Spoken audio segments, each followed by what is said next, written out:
Competition campus family में आप सभी का स्वागत है। आज हम लोग पढ़ेंगे झारखंड हिस्ट्री पार्ट 7। काफी नई चीजें सीखने को मिलेंगी, तो वीडियो को लास्ट तक आप जरूर देखते रहिएगा। चैनल पर नए हैं तो सब्सक्राइब कर लीजिएगा, वीडियो को लाइक करिए, अपने दोस्तों के भी शेयर करिए और कमेंट्स करना हरगिज ना भूलें। और यदि आपको वीडियो क्लियर ना दिखाई देता हो तो राइट कॉर्नर में 3 डॉट पे जाकर के क्लिक करिए, वहां से आप वीडियो की क्वालिटी बढ़ा करके देख सकते हैं और हमारे चैनल के प्ले लिस्ट में जाकर के आप दूसरे सब्जेक्ट की वीडियो भी देख सकते हैं। चलिए शुरू करते हैं। सबसे पहले आज हम लोग देखेंगे रामगढ़ राज्य के बारे में। तो इसकी स्थापना 1368 ईस्वी में बागदेव सिंह ने की। ध्यान रखेंगे ये बागदेव सिंह अपने भाई सिंह देव के साथ नागवंशी राजा की सेवा में थे। ये नागवंशी राजा क्या है हम लोग पहले के वीडियो में डिस्कस कर चुके हैं। यदि कोई पहले वाला पार्ट नहीं देखे हैं तो प्लेलिस्ट में जाकर के पहले वाला पार्ट देख लीजिए, तब आपको कंप्लीट समझ में आएगा।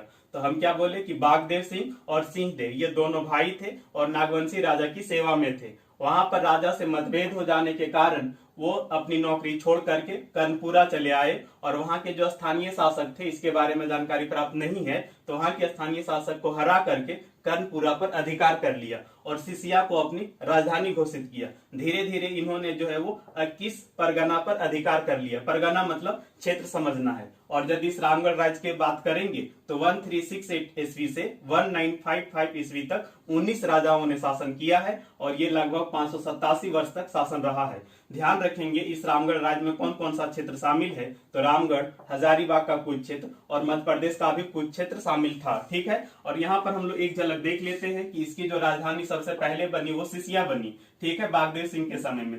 फिर उर्दा राजधानी बना। ठीक है, उसके बाद बादम राजधानी बना हेमंत सिंह के समय में। फिर आपका रामगढ़ दलेल सिंह के समय में। इचाक आपका तेज सिंह के समय में। इचाक आपका हजारीबाग में पड़ेगा और पद्मा आपका जो है वो ब्रह्मदेव नारायण के शासनकाल में। ध्यान रखेंगे इस तरह से इसकी पहली राजधानी सिसिया है और अंतिम राजधानी आपका पद्मा है। अब देखिए प्रमुख शासकों की बात करेंगे तो पहला प्रमुख शासक आपका दलेल सिंह। इनका शासनकाल 1667 से लेकर के 1724, तो काफी लंबा कार्यकाल रहा है।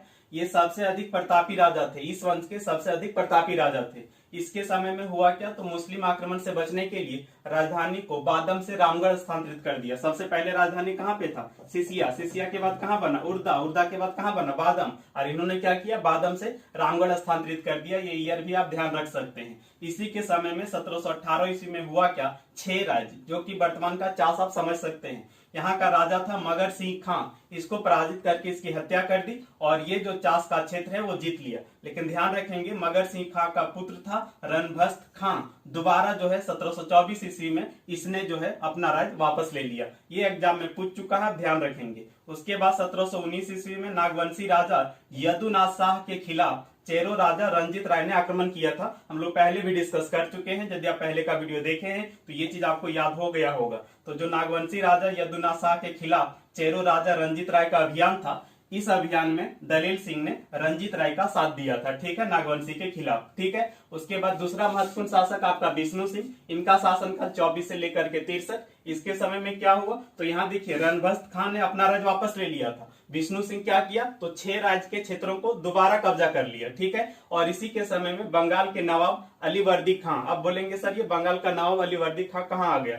ध्यान रखिएगा, जब मुगल आपका कमजोर हो गए, औरंगजेब की मृत्यु के बाद मुगल कमजोर हो गए। मुगलों के कमजोर होने के बाद बंगाल में जो है वो नवाबों का शासन शुरू हो गया। नवाब ने अपने आप को स्वतंत्र घोषित कर लिया। और दूसरा जो आपका मराठों का उदय हुआ। जब हम लोग हिस्ट्री में पढ़ेंगे तो वहां पे चर्चा करेंगे। ठीक है, तो समझ लेना है मुगलों के बाद जो है बंगाल क्षेत्र में जो लोग शासन कर रहे थे उसी को नवाब कहा गया। ठीक है, तो बंगाल के ये नवाब थे अलीवर्दी खां। इसने क्या किया, तो 1740 ईस्वी में हिदायत अली खां को रामगढ़ भेजा और इसने आकर के यहाँ के जो राजा विष्णु सिंह हैं इनसे बोला कि 12,000 रुपया का बाबू टैक्स तुमको सालाना देना ही होगा। विष्णु सिंह बोला ठीक है भैया देंगे, राज करना है तो हम देंगे। लेकिन कुछ ही दिन बाद जो है विष्णु सिंह नवाब के खिलाफ, बंगाल के नवाब के खिलाफ षड्यंत्र करने लगे। ठीक है, बाद 1747 ईस्वी में भास्कर राव के नेतृत्व में मराठों का हमला हुआ। ये ईयर भी याद रखेंगे और ये नेता का भी नाम याद रखेंगे। मराठों का हमला कब हुआ, फिर 1763 ईस्वी में बंगाल के नवाब थे मीर कासिम। ध्यान रखिए यहाँ पे बंगाल के नवाब अलीवर्दी खां थे